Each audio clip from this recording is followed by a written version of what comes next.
Genesis 46. Jacob goes to Egypt. So Israel set out with all that was his, and when he reached Beersheba, he offered sacrifices to the God of his father Isaac. And God spoke to Israel in a vision at night, and said, "Jacob, Jacob." "Here I am," he replied. "I am God, the God of your father," he said. "Do not be afraid to go down to Egypt, for I will make you into a great nation there. I will go down to Egypt with you, and I will surely bring you back again, and Joseph's own hand will close your eyes." Then Jacob left Beersheba, and Israel's sons took their father Jacob and their children and their wives in the carts that Pharaoh had sent to transport him. So Jacob and all his offspring went to Egypt, taking with them their livestock and the possessions they had acquired in Canaan. Jacob brought with him to Egypt his sons and grandsons and his daughters and granddaughters, all his offspring. These are the names of the sons of Israel, Jacob and his descendants, who went to Egypt. Reuben, the firstborn of Jacob. The sons of Reuben, Hanok, Palu, Hezron, and Carmi. The sons of Simeon, Jemuel, Jamin, Ohad, Jachin, Zohar, and Shaul, the son of a Canaanite woman. The sons of Levi, Gershon, Kohath, and Merari. The sons of Judah, Onan, Shelah, Perez, and Zerah. But and Onan had died in the land of Canaan. The sons of Perez, Hezron, and Hamuel. The sons of Issachar, Tola, Puah, Jashub, and Shimron. The sons of Zebulun, Sered, Elon, and Jaleel. These were the sons Leah bore to Jacob in Padan Aram, besides his daughter Dinah. These sons and daughters of his were 33 in all. The sons of Gad, Zephon, Haggai, Shunai, Esbon, Uri, Aradai, and Areli. The sons of Asher, Imnah, Ishva, Ishvi, and Beriah. Their sister was Sarah. The sons of Beriah, Heber, and Malchiel. These were the children born to Jacob by Zilpah, whom Laban had given to his daughter Leah, 16 in all. The sons of Jacob's wife Rachel, Joseph, and Benjamin. In Egypt, Manasseh and Ephraim were born to Joseph by Asenath, daughter of Potiphera, priest of On. The sons of Benjamin, Bela, Becher, Ashbel, Jerah, Naaman, Ehi, Rosh, Muppim, Huppim, and Ard. These were the sons of Rachel who were born to Jacob, 14 in all. The son of Dan, Hushim. The sons of Naphtali, Jaziel, Gunai, Jezer, and Shillem. These were the sons born to Jacob by Bilhah, whom Laban had given to his daughter Rachel, 7 in all. All those who went to Egypt with Jacob, those who were his direct descendants, not counting his sons' wives, numbered 66 persons. With the 2 sons who had been born to Joseph in Egypt, the members of Jacob's family, which went to Egypt, were 70 in all. Now Jacob sent Judah ahead of him to Joseph to get directions to Goshen. When they arrived in the region of Goshen, Joseph had his chariot made ready, and went to Goshen to meet his father Israel. As soon as Joseph appeared before him, he threw his arms around his father and wept for a long time. Israel said to Joseph, "Now I am ready to die, since I have seen for myself that you are still alive." Then Joseph said to his brothers and to his father's household, "I will go up and speak to Pharaoh, and will say to him, 'My brothers and my father's household, who were living in the land of Canaan, have come to me.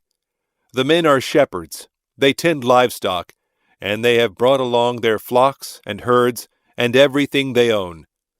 When Pharaoh calls you in and asks, 'What is your occupation?' you should answer, 'Your servants have tended livestock from our boyhood on, just as our fathers did.' Then you will be allowed to settle in the region of Goshen, for all shepherds are detestable to the Egyptians." Genesis 47. Joseph went and told Pharaoh, "My father and brothers, with their flocks and herds and everything they own, have come from the land of Canaan, and are now in Goshen." He chose 5 of his brothers and presented them before Pharaoh. Pharaoh asked the brothers, "What is your occupation?" "Your servants are shepherds," they replied to Pharaoh, "just as our fathers were." They also said to him, "We have come to live here for a while, because the famine is severe in Canaan, and your servants' flocks have no pasture. So now, please, let your servants settle in Goshen." Pharaoh said to Joseph, "Your father and your brothers have come to you, and the land of Egypt is before you. Settle your father and your brothers in the best part of the land. Let them live in Goshen. And if you know of any among them with special ability, put them in charge of my own livestock." Then Joseph brought his father Jacob in, and presented him before Pharaoh. After Jacob blessed Pharaoh, Pharaoh asked him, "How old are you?" And Jacob said to Pharaoh, "The years of my pilgrimage are 130. My years have been few and difficult, and they do not equal the years of the pilgrimage of my fathers." Then Jacob blessed Pharaoh, and went out from his presence. So Joseph settled his father and his brothers in Egypt, and gave them property in the best part of the land, the district of Ramses, as Pharaoh directed. Joseph also provided his father and his brothers, and all his father's household, with food, according to the number of their children. Joseph and the famine. There was no food, however, in the whole region, because the famine was severe. Both Egypt and Canaan wasted away because of the famine. Joseph collected all the money that was to be found in Egypt and Canaan in payment for the grain they were buying, and he brought it to Pharaoh's palace. When the money of the people of Egypt and Canaan was gone, all Egypt came to Joseph and said, "Give us food. Why should we die before your eyes? Our money is all gone." "Then bring your livestock," said Joseph. "I will sell you food in exchange for your livestock, since your money is gone."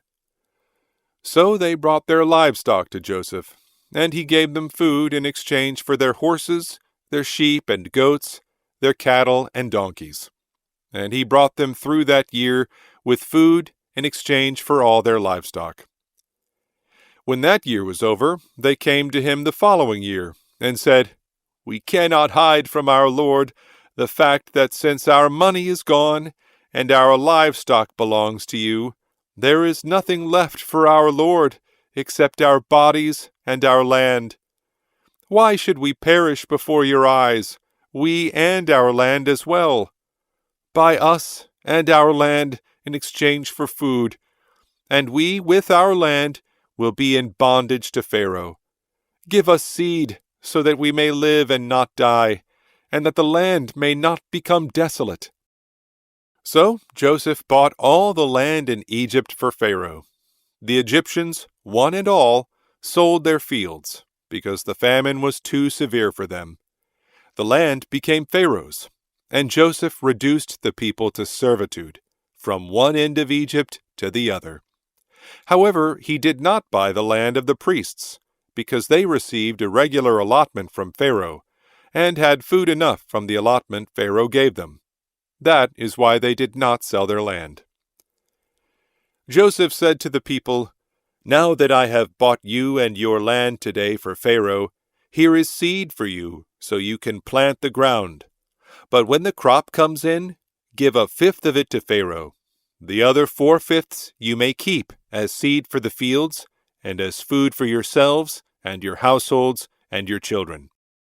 "You have saved our lives," they said. May we find favor in the eyes of our Lord. We will be in bondage to Pharaoh."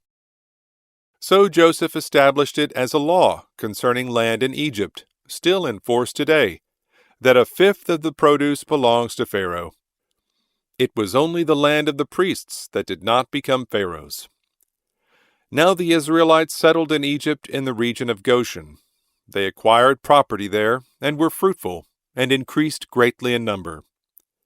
Jacob lived in Egypt 17 years, and the years of his life were 147. When the time drew near for Israel to die, he called for his son Joseph and said to him, "If I have found favor in your eyes, put your hand under my thigh, and promise that you will show me kindness and faithfulness. Do not bury me in Egypt, but when I rest with my fathers, carry me out of Egypt, and bury me where they are buried." "I will do as you say," he said. "Swear to me," he said. Then Joseph swore to him, and Israel worshipped as he leaned on the top of his staff.